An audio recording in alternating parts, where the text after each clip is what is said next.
Das dürfen wir in der Tat sagen. Unser Herr hat alle geliebt. Hat sich für uns hingegeben.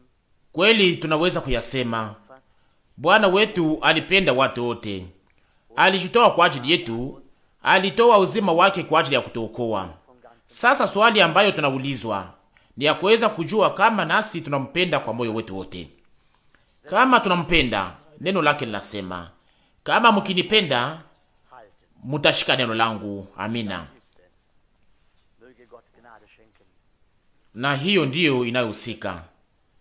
Basi Mungu atupatie neema ili tusiweze kuyazungumzia tu, tusiweze kuyaimba tu, lakini tuweze kufanya yale aliyotuagiza katika neno lake. Mbele ya kuomba, tusome pamoja Zaburi 146. Zaburi 146 inaanza na haleluya au msifu Bwana. Mstari wa kwanza: msifu Bwana, sifu Bwana e nafsi yangu, ningali ninaishi nitasifu Bwana, nitaimbia Mungu wangu sifa ningali nina uzima. Mstari wa tatu: musitumainie wakubwa, wala mwanadamu asiyeweza kusaidia. Pumzi yake inatoka, anarudia udongo wake, siku ile ile mafikiri yake yanapotea. Ona gisi mwimba Zaburi anasema hapa kwa namna ya kukamatika, nasi tunajua ya kwamba hii ni kweli. Na sasa inasema kwenye mstari wa 5, heri yeye aliye na Mungu wa Yakobo kuwa msaidia wake, anayetarajia Bwana Mungu wake.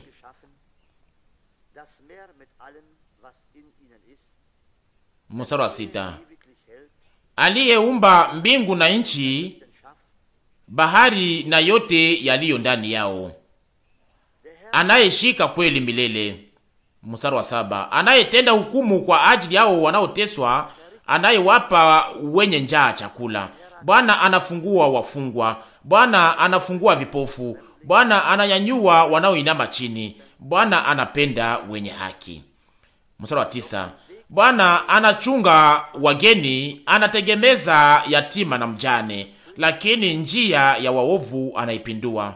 Mstari wa 10, Bwana atatawala milele, Mungu wako e Sayuni, kizazi hata kizazi. Msifu Bwana. Hii ni zaburi ya utukufu sana.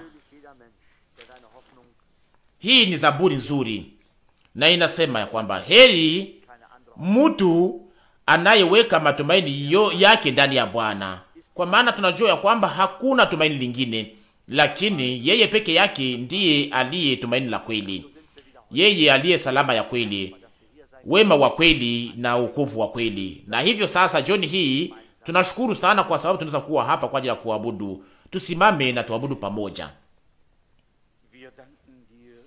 Ndugu Frank, Bwana mwaminifu, tunakushukuru kwa moyo wote kwa ajili ya heri ambayo umetupatia ya kuweza kuingia mbele ya uso wako na kuweza kukupatia sifa. Wewe peke yako unayestahili. Ulishika kitabu katika mikono yako, ukavunja mihuri na ukafunua siri. Tunayaamini. Tunajua pia wakati gani mambo hayo yalifanyika, katika mwezi wa 3 mwaka 1963. Mungu wangu, kama wasioamini wanaweza kusikia hii, wataweza kuwaza ya kwamba tumepoteza akili.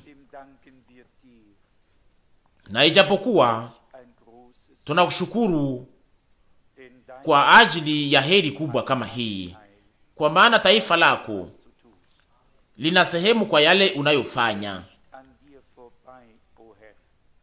Hatuhubiri tukipita pembeni yako, o Bwana, hatuimbe tukipita pembeni yako, ndiyo, lakini tuliweza kufanya ya kwamba mazoezi ya kwamba wewe ni mwaminifu na kwamba unashika neno lako, na wakati mambo yote inapoporomoka, lakini wewe unabaki kuwa matumaini yetu. Amina. Tunakushukuru jioni hii kwa ajili ya Golgota. O Bwana, wakati ndugu yetu aliposoma neno linalosema ya kwamba mipango yao au mafikiri yao yanapotea,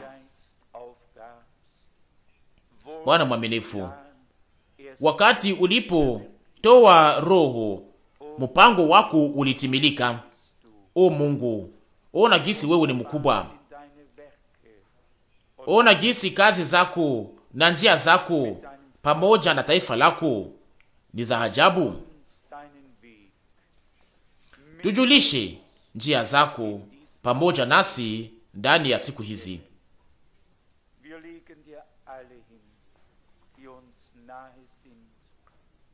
Tunakupatia wale wote walio wapendwa wetu. Bwana, unajua walio wako. Nasi tuna ombi moja, ni kwamba uweze kuja na upokee inayokupendeza na umalize kazi yako kwa ajili ya siku ya kurudi kwako ya utukufu. Wewe peke yako ndio unayojua ni kitu gani kinachokuwa ndani. Sisi tuko tu kwa upande wako. Basi damu yako ya damani iweze kutufunika sisi sote. Neno lako liwe mwongozi wetu na liwe nuru kwenye njia yetu, na ili roho wako aweze kutuongoza, atuongoze kweli kweli. O Bwana, tuna maombi mengi ndani ya mioyo yetu jioni hii, kwa ajili ya wagonjwa, kwa ajili ya wadhaifu, kwa ajili ya wale waliochoka na kulemelewa. Ninakumbuka sana sana dada aliyeweza kuita asubuhi hii, ambaye hakufika hapa tangu miaka mingi. Uwe wa rehema kwake Bwana na umuguse.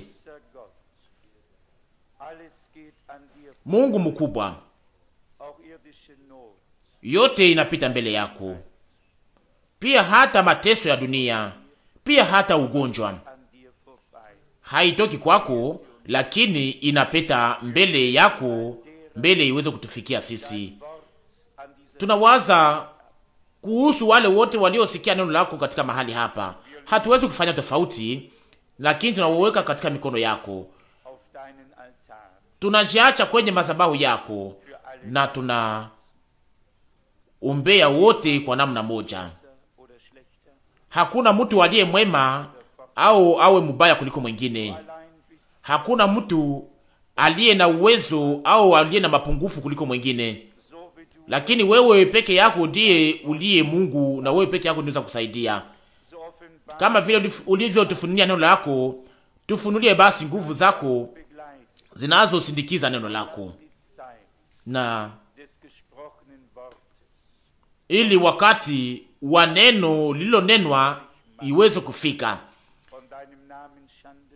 ili tusiweze tujifanya kuwa wabure, na tusiweze kukupatisha haya kwa jina lako, lakini uweze kufika kwa yale yanayokupendeza, na ni hayo ndiyo ninatarajia.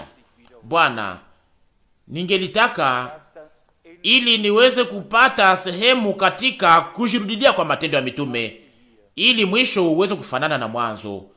Leo tuko hapa kwa ajili ya kuomba, na ndiyo maana tunafanya hivyo. Mungu mweza yote, na kwa sababu unajibu maombi, tunakuja pia kwako.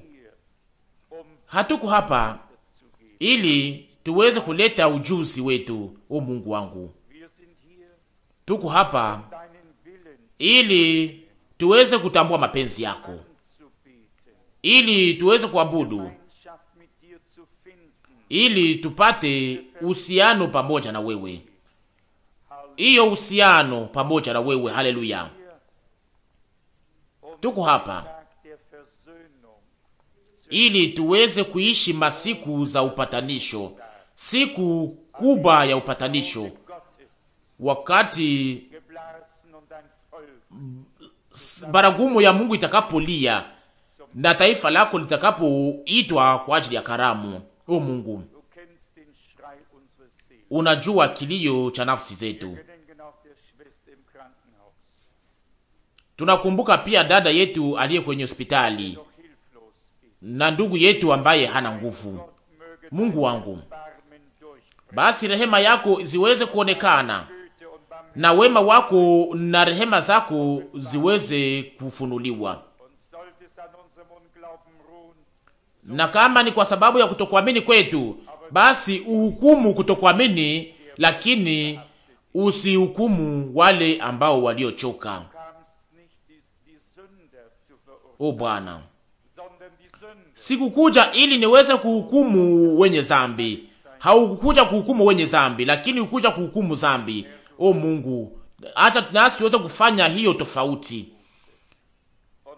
Unajua ya kwamba sina hata hitaji ya kuzungumza.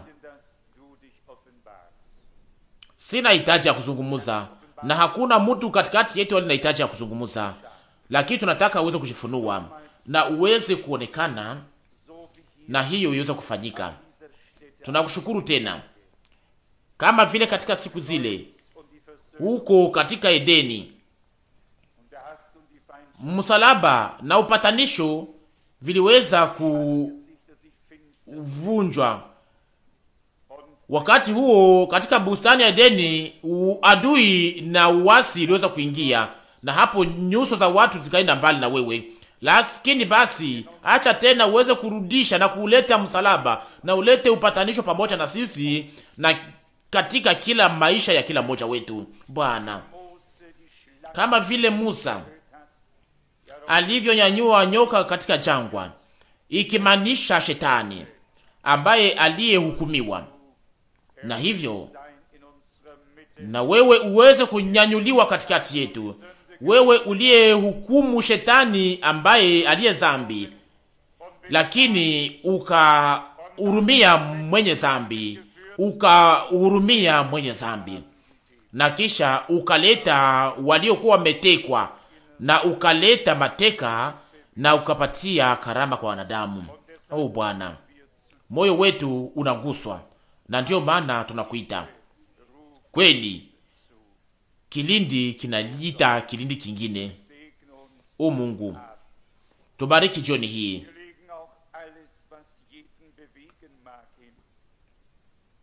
Tunaweka mbele yako yote inayotulemelea. Tunakaa au tunasimama hapa, lakini ndani mwetu tunakuwa na mashida sana. Tuna maswali zisizokuwa na majibu. Tuna mashida ambazo hazina suluhisho. Lakini wewe uweze kuwa jibu yetu, na uweze kutugusa sisi sote. O Bwana Mungu wangu, kuja uweze kurudisha tena saha ambayo kila mtu anaweza kupokea kutoka kwako jibu yake. Wakati wa utangazaji uweze kutuzungumzia kama vile baba anavyozungumzia watoto wake.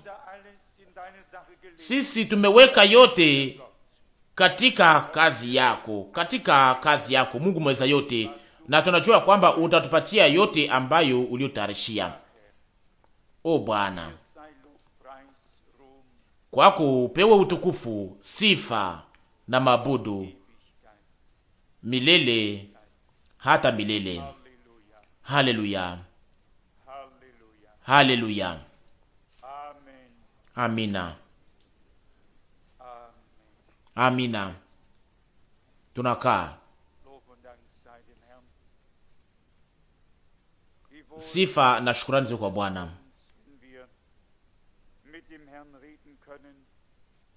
Ona gisi ni vema kuweza kuzungumza na Bwana kama vile rafiki anavyozungumzia rafiki yake.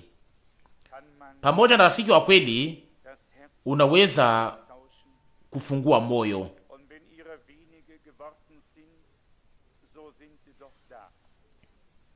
Hata kama warafiki ni wachache sana, warafiki wa kweli lakini wako, na iko hivyo hivyo kwa ajili ya wandugu wote na wadada wote.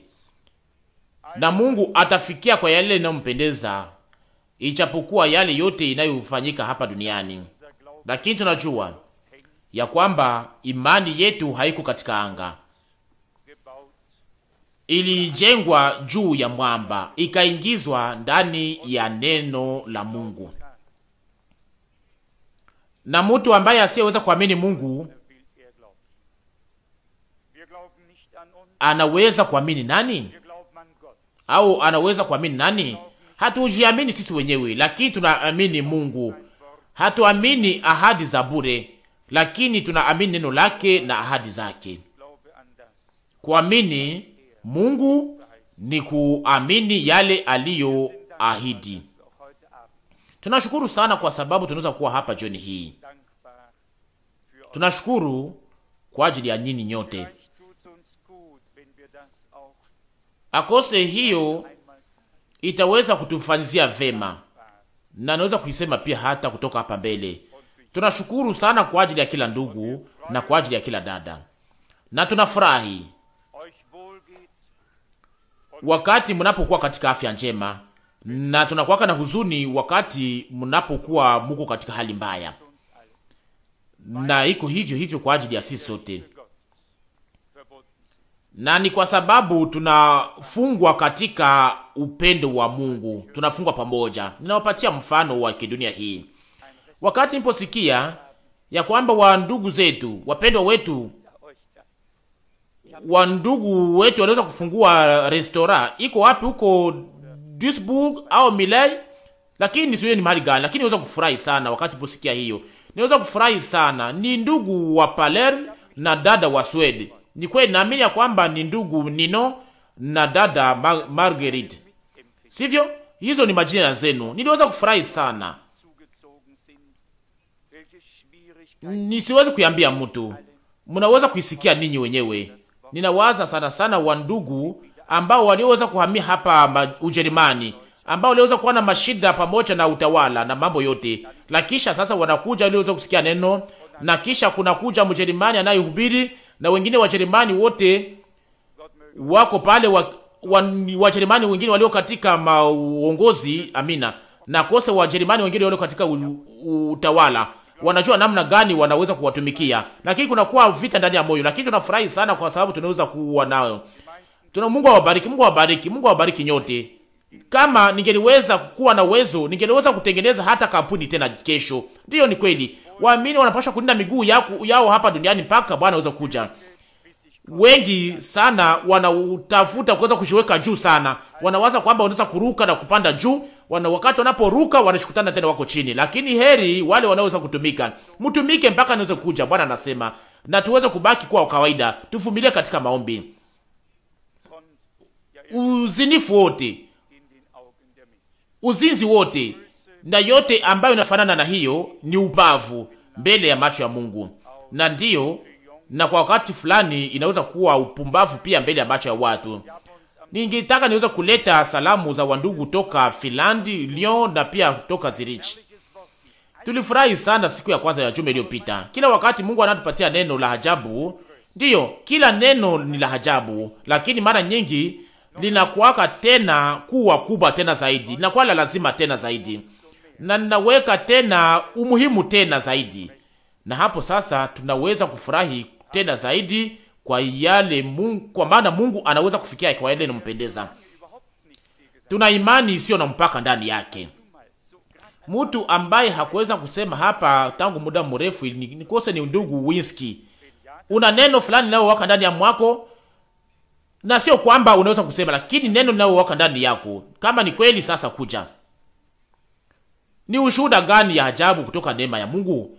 Ninakubalishwa sana kwa maana Mungu alifanya zaidi ndani ya mioyo mingi, na inayogusa sana pia na ikuonekana pia kwa nje.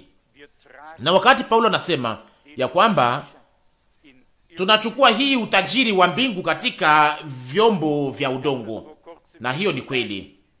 Nilishaka isema hapa karibu leo wakati uliopita, vyombo vinaweza kuwa vya udongo, lakini iliyo ya lazima ni kwamba viweze kuwa vimejazwa na utajiri. Unaweza kuwa na vyombo vya dhahabu, lakini kama hamuna kitu cha thamani ndani yake, ina faida gani?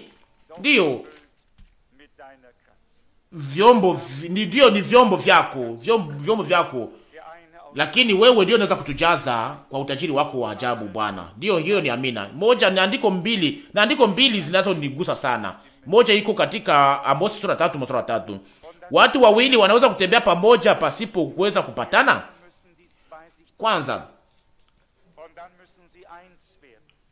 Kwanza wawili wanapaswa kukutanana na kisha wanaweza kukubaliana, na hapo sasa wanaweza kutembea kwenye njia moja. Kama tunataka tuweze kutembea pamoja na Mungu, tunapaswa kufanya kukutanana na yeye.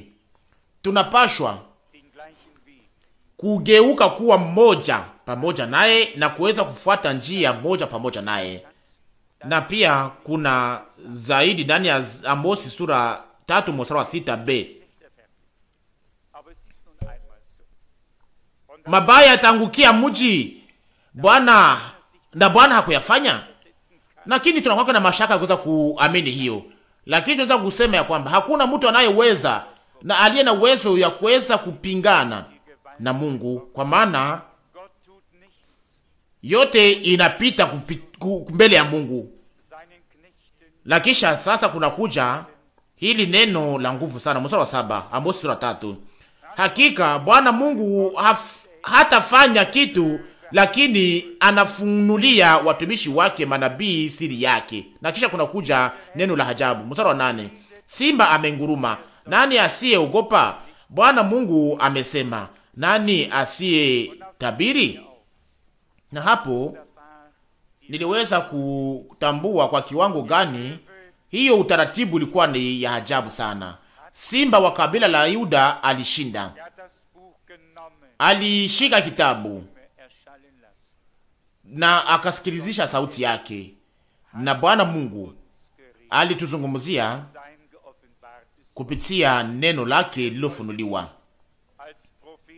Nani sasa ambaye asiyeweza kuonekana kama vile nabii? Na sio kwamba mtu anaweza kuja na kusema, na sio kwamba mtu akuja na kusema, oh, mimi ni nabii. Hiyo ni upumbavu.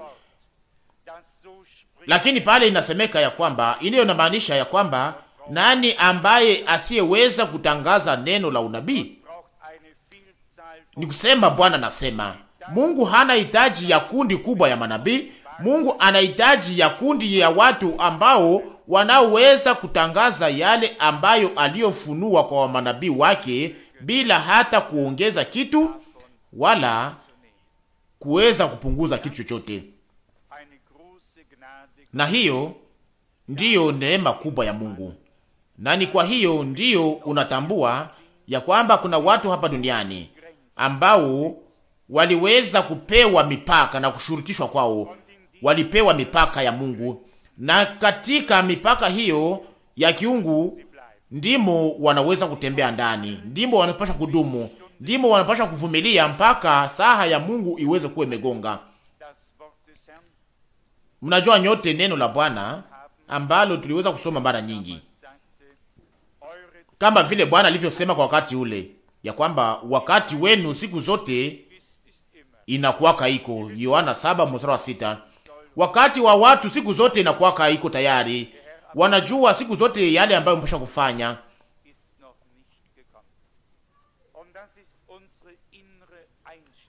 Wanajua mahali kulipo makosa na kadhalika na kadhalika. Lakini Bwana yeye anasema, saha yangu bado fika. Na hiyo ndiyo hali yetu mbele ya Mungu. Ninakubalishwa kwa ndani ni kwamba nisiweze kutangulia Mungu, lakini pia kwa uwezo yote tusiweze tena kubaki nyuma. Ninanishika kwa moyo sana ni kwamba Mungu aliweza kutupatia siku ambayo aliyofanya kwa ajili ya hiyo, na sio siku ambayo tuliweza kufanya sisi, lakini siku ambayo yeye aliyofanya aweze kufanya mshangao kwa ajili ya taifa lake. Ikilinganishwa na upatanisho, niliweza kuwazia kwa maneno ya Paulo inayosema huduma ya upatanisho tulipewa. Na mnajua wakati gani unapokuwa na kazi inaomba kuitimiza vizuri vizuri, naweza kusema oh Mungu, kama sivyo akose ningeliweza kuwaza ya kwamba ingilikuwa akose hayandikwe hivyo. Lakini tunajua vizuri Biblia ili tuweze kujua ya kwamba imeandikwa hivyo. Na sasa tuangalie inaandikwa wapi.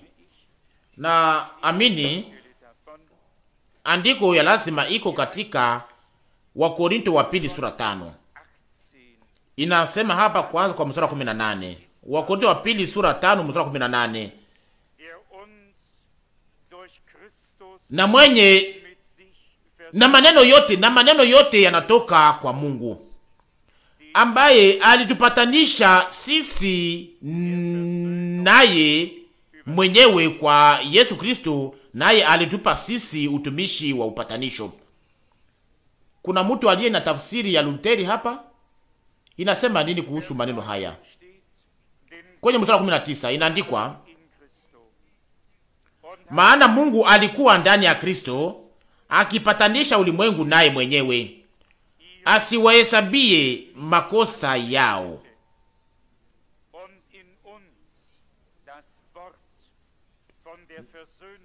na aliweka ndani mwetu neno la upatanisho. Amina.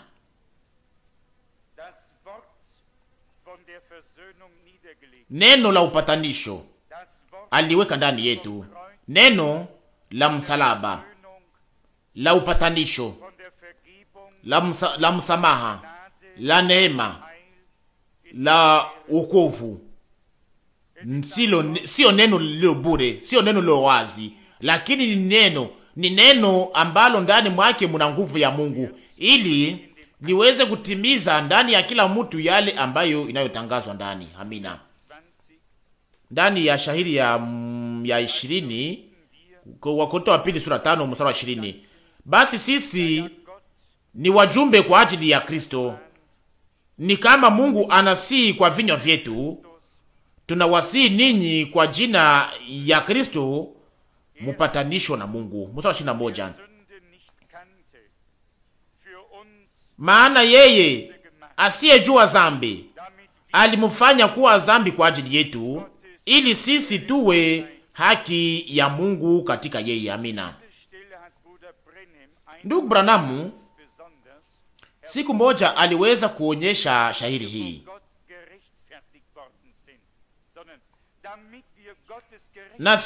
na sio kwamba tuweze kuwa tumehesabiwa haki ndani ya Mungu, lakini sisi wenyewe tuweze kugeuka kuwa haki ya Mungu, tuweze kugeuka kuwa haki ya Mungu, na sio kuwa tumehesabiwa haki na Mungu, lakini kugeuka haki ya Mungu. Kazi ya ukombozi ni akilini sana. Upatanisho ambao uliofanyika hapo Golgota inaenda tena mbali na kwa kiwango inakokota, inakokota Mungu kwa ajili yako na kwa ajili yako na kwa ajili yangu. Msome hiyo kwa upole sana. Na kose wakati nikapokuwa na wakati tena nitaweza kuleta tena andiko ambayo ndugu Branham anaonyesha waziwazi. Msome tena shairi hii, Wakorintho wa pili sura 5 mstari 21. Maana yeye asiyejua dhambi Mungu alimfanya dhambi kwa ajili yetu, ili sisi tuwe haki ya Mungu katika yeye.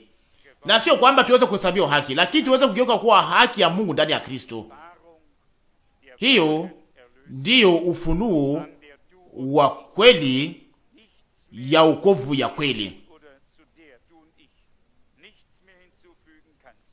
ambayo wewe na mimi hatuwezi kuongeza kitu chochote, ila kuweza kutambua ndani ya imani ya kwamba tumegeuka kuwa haki ya Mungu ndani ya Kristo. Muamini au hapana, tumegeuka kuwa sehemu ya hiyo, kama vile Kristo alivyokamata mwili wa nyama na wa damu ndani ya Kristo, akageuka kuwa wa kufanana na sisi, na kisha Bwana wetu akaonekana kama vile ndani ya matendo yake na ndani ya mtumikio yake aliweza kujaribiwa katika mambo yote, lakini bila kutenda dhambi.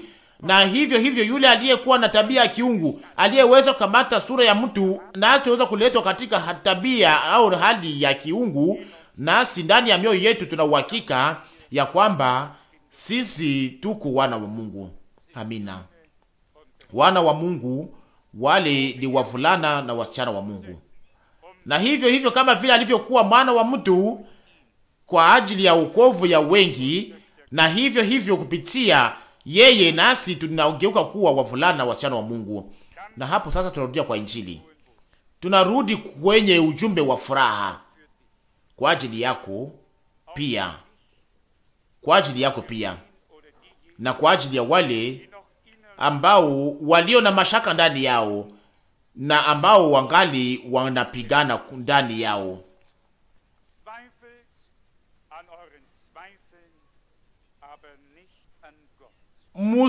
Musishakie, lakini mushakie mashaka yenu wenyewe, lakini musishakie neno la Mungu. Musishakie neno la Mungu, lakini kama vile Mungu alivyokuwa ndani ya Kristo na akipatanisha ulimwengu na yeye mwenyewe, hakuweza kuhesabia makosa yetu, lakini alitusamehe na akatupatanisha pamoja na yeye na akatupatia huduma ya upatanisho. Kwa wakati moja hii neno ya upatanisho wa ulimwengu mzima inaweza kutamkwa. Akose kumbukumbu langu haiko tena kama vile ilivyokuwa katika miaka 20 iliyopita, na niliweza kupenda sana neno hilo au matamshi hayo, upatanisho wa ulimwengu mzima, lakini sio katika maneno ambayo gisi watu wanaisema katika madhehebu fulani au gisi wanavyoiona katika hiyo upatanisho wa milele, na katika hiyo wokovu wa shetani. Sijawahi kuamini upatanisho wa ulimwengu mzima kwa namna kama hiyo, sijawahi kuamini. Wakati naposikia ikisikilikana matamshi inayosema kwamba upatanisho wa ulimwengu mzima, naamini ya kwamba Mungu mweza yote anapashwa na anaweza kuruhusu upatanisho katikati ya wana wa Mungu wote, kama vile ile ilifanyika hapo Golgotha. Hiyo haiwezi kuwa ya ajabu sana? Hiyo inaweza kunifurahisha sana. Hiyo itaweza kufurahisha kila mmoja na kila mtu. Sasa ina faida gani kwa ingine yote inayobaki? Kama vile Paulo anavyoandika, wadui, mabishano, ugomvi, wivu na ingine yote inayofanana kama hiyo. Hapana, tunapaswa sasa kuwa na uhusiano ya kwamba Mungu anataka aweze kusonga mbele pamoja na sisi. Na wakati naposema sisi hapa, nasema kuhusu wale wanaokuja hapa katika makusanyiko, na sisi naisema pia kama vile sisi tuyo taifa lake. Na pia katika utaratibu wa kiungu tunaweza kusema kwamba katika ufalme wa Mungu mambo yote yanapaswa kufanyika kama vile Mungu anavyotaka na kama vile Bwana anavyotaka, na kwamba mtu anapaswa kufanya yale anayotaka na wakati anavyotaka, lakini Mungu aweze kurudisha katika kanisa ili aweze kufunua na kuonyesha uhusiano wake ndani ya wote na kupitia wote. Na vile vile kama vile wakati wa zamani alivyokamata roho wa Musa na akaiweka juu ya wale 70, Hesabu 11.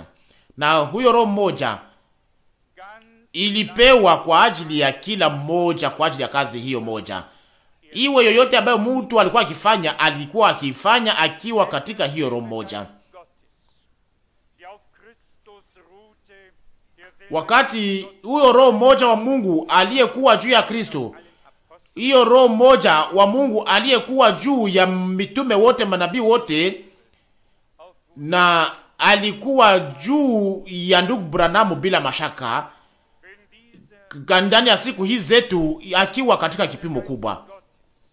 Kama ni hiyo roho moja, ni kusema hiyo roho wa Mungu, roho wa Kristo anaweza kuwa juu ya sisi sote, na hapo sasa na sisi sote tutakuwa na tabia ya Yesu. Amina.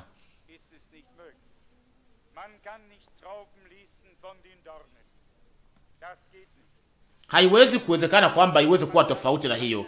Hawezi kuchuma mzabibu juu ya miba, haiwezekani. Mungu asifiwe. Hawezi kushota maji matamu katika maji machungu. Na ukumbuka neno ambalo Bwana alisema kuhusu roho ambaye angepashwa kuja juu ya wale wote ambao walipashwa kumwamini baadaye.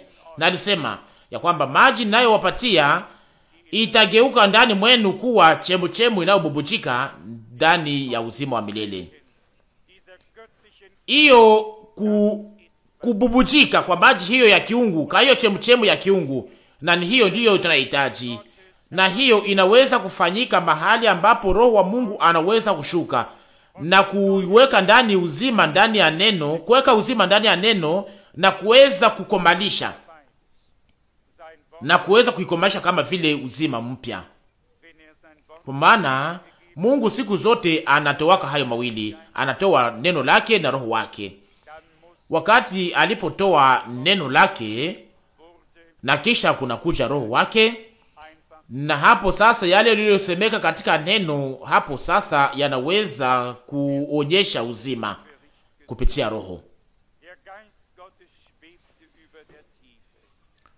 Hiyo inaonekana waziwazi katika hii kipimo cha uumbaji. Roho wa Mungu alikuwa akizunguka juu ya maji, na alisema baadaye ya kwamba roho au neno, alisema neno na kisha nuru iwe, na nuru ikakuwa, na kila neno likakuwa wa uhakika. Na Mungu alisema na hiyo ikafanyika. Aliagiza na kitu kikafanyika. Mahali ambapo Roho wa Mungu anaweza kushuka, mahali ambapo Roho wake hahuzunishwi, anaweza kutenda. Pale neno la Mungu linaweza kutimilika. Haiwezi kutukua tofauti na hiyo. Mungu aliyasema, nasi tunaamini yale aliyosema. Amina. Tushike kwenye moyo yale ambayo tumekwisha kusomewa ndani ya Zaburi na yale ambayo ndugu Vinski aliweza kuonyesha pia. Amina. Mungu alituweka juu ya msingi wa juu sana, na sio kwamba tuweze kutazama wengine kutoka juu, lakini tuweze kuwa na kuona kwa namna nzuri mambo ya kiroho. Tunajua ni mahali gani Mungu alitutoa. Ndiyo. Sasa tunaweza kuangalia nani kutoka juu? Hapana. Hiyo msimamo ya juu sana iko pale ili ituruhusu tuweze kuona mambo kwa namna iliyo njema sana na namna iliyo wazi. Amina. Na hapo sasa tunaweza kushuhudia kwa uhakika wote ya kwamba manabii wa Mungu waliweza kuwekwa kwenye njia na msingi huo wa juu sana. Waliweza kutazama huko nyuma ya makarni, waliweza kutazama huko nyuma ya miaka 1000, na kisha baadaye kukaweza kuwa na watu wapya, watu ambao Roho wa Mungu waweza kuja juu yao hapa duniani, na kisha wakaweza kuona kwa macho yao wazi ndani ya wakati wao. Waliweza kuona yale ambayo Mungu aliyokuwa akifanya ndani ya wakati wao. Tena hii kuweza kuonyesha, ndiyo, Zaburi 146, sivyo? Ilikuwa ni hiyo Zaburi 146. Kuna hapa wazo ya ajabu ambayo nitaka kuweza kuonyesha tena. Ndiyo, ilikuwa hapa mstari wa 3. Zaburi 146. Msitumanie wakubwa, wala mwanadamu asiyeweza kusaidia. Mstari wa 4.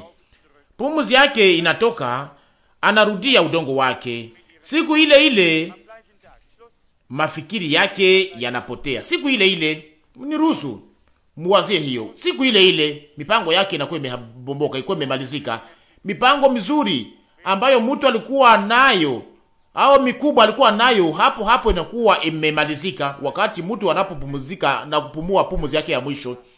Kama vile nishaka isema ndani ya maombi yangu, wakati Bwana wetu alipotoa roho wake, mpango wa Mungu mkubwa ukageuka kuwa uhakika. Mpango wa Mungu haukumalizika, lakini ni hapo ndipo mpango wa Mungu ulianza na utimilifu wake, au ulianza na utimilifu wake. Bwana wetu anasema ndani ya nabii Isaya, mipango yangu itasimama na nitatimiza yale ambayo niweza kuamua. Isaya 16:10. Mungu iko na uwezo, na nakubalishwa kwamba Mungu atafika na kuonekana na atauonyesha kwa wakati wa mwisho, na kisha yeye ataweza kutukuzwa katikati ya taifa lake. Na naamini ya kwamba nasi tutaweza kupata ndani sehemu. Mpango wa Mungu utatimilika, nasi tunataka tuweze kuingizwa ndani ya mpango huo wa Mungu kwa ajili ya wakati wa mwisho. Bwana anafungua wafungwa kama vile tunavyosoma hapa katika mstari wa 7. Anayetenda hukumu kwa ajili yao wanaoteswa, anayewapa wenye njaa chakula. Bwana anafungua wafungwa, Bwana anafungua vipofu. Tumaini letu liko ndani ya Bwana, yeye aliyefanya mbingu na dunia, yeye aliyefanya vitu vyote. Yeye ni mwaminifu milele na milele. Wakati aliposema ya kwamba nilikupenda kwa upendo wa milele, Yeremia 33 mstari wa kwanza. Hiyo ni kweli.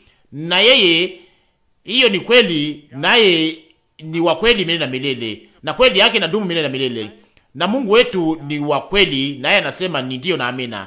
Nasi tuna haki ya kuweza kumshukuru na kumweza kufurahi sana kwa ajili hiyo. Furaha yetu haiwezi kuwa ya kuvuka, na hatuwezi kuwa pia na furaha ya kutengeneza. Hataki nuru ya kujitengenezea au kifukutu ya kujitengenezea. Hatutaki anga ya kujitengenezea. Hatutaki pia kuweza kubaki kuwa kimya. Lakini tuko hapa tuweze kufungua vinywa vyetu na kuweza kupatia Bwana wetu sifa yetu na shukrani yote kwa ajili ya yote aliyofanya. Naamini ya kwamba ni nyimbo namba 7 akoze tunaweza kuwa na imba kila siku. Bwana ulifanya mambo makubwa kwa ajili yetu hapa. Tunakusifu na tunakuabudu. Mniruhusu naweza kuongeza tena wazo ya mwisho. Kama mtu haiko ndani ya kweli, siku zote ataweza kuwa na kujikubalisha kwamba iko na haki. Lakini kama mtu yuko katika haki au katika ya kweli, lakini kama iko na mashida, hapo adui ataweza kuja kila siku na kuweza kumwambia kwamba wewe si muamini. Ushakaweza kuishi hii kugeukia? Iko namna gani kuhusu wewe? Kila wakati adui anapokuja na mashaka yake na mashambulizi zake, mshukuru Mungu iwe namna gani? Kwa sababu kama hangekuwa na uwezo wa kufanya hivyo, hangeweza kuifanya. Anaachaka mtu kimya, mtu aliye wake, lakini pale kulipo tofauti analeta mashambulizi. Mahali anapotaka kuweza kuleta majaribu na mashaka, ataifanya tena zaidi na zaidi. Mungu alishaka ifanya hivyo, na Mungu tena atatenda tena zaidi pale.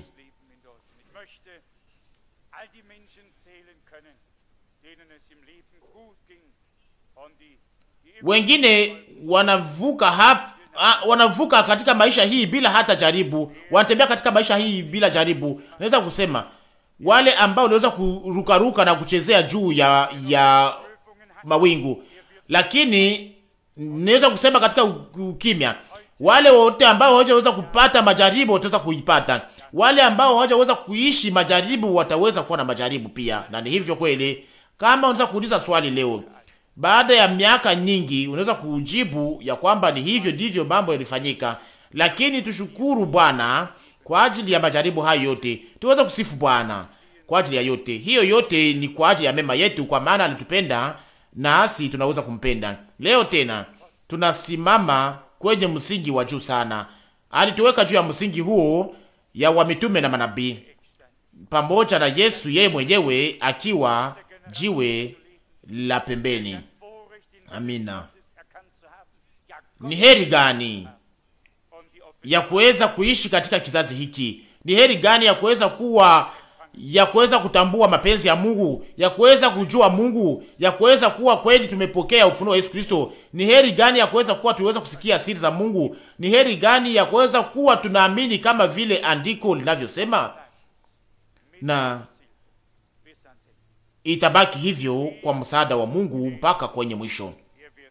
Mtu ambaye Mungu anafanyia neema ataweza kuamini kama vile andiko linasema, atabaki kuwa mwaminifu mpaka mwisho.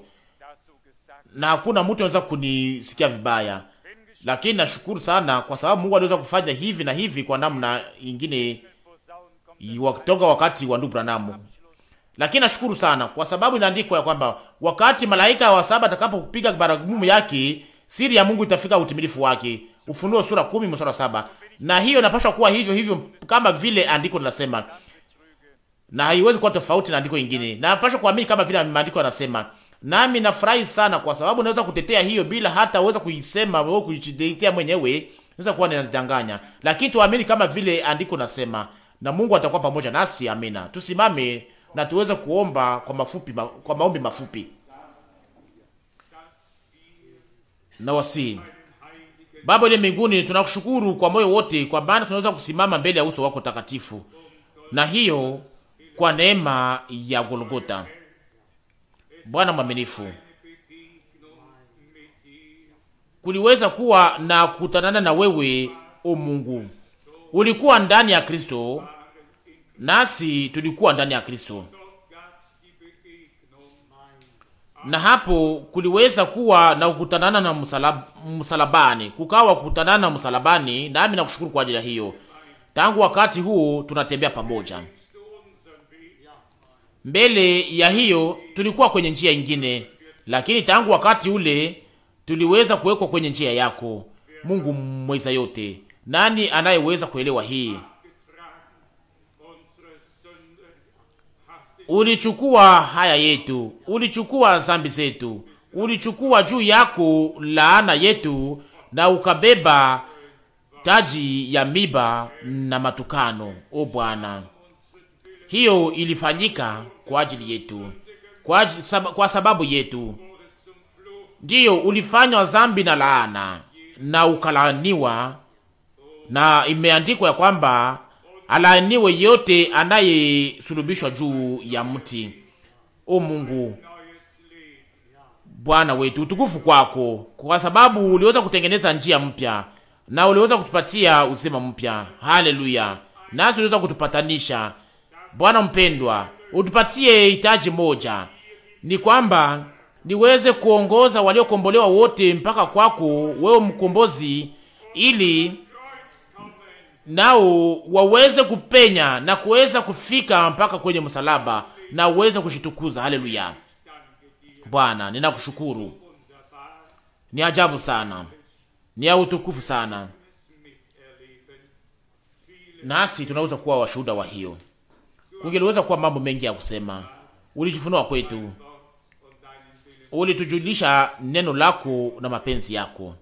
Basi tushike, Bwana mpendwa, ili tuweze kutembea kwenye hatua moja pamoja na wewe, tukikubaliana na wewe, o Mungu,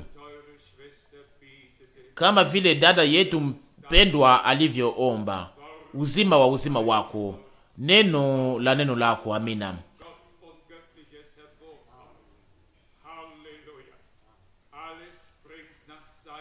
Na kutoka kwa Mungu peke yake, na kutoka kwake Mungu ndiyo iliyo ya kiungu inaweza kutoka kwake tu. Haleluya! Kila mbegu inazaa kulingana na aina yake, na itaonekana waziwazi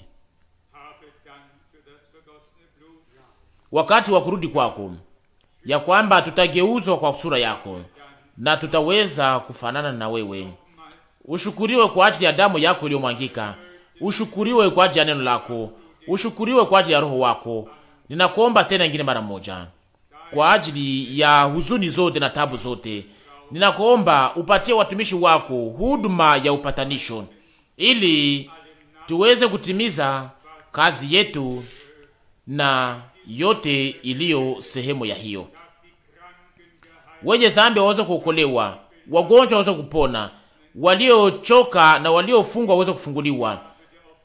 Utupatie karama ya ufunuo, utupatie karama ya upambanuzi.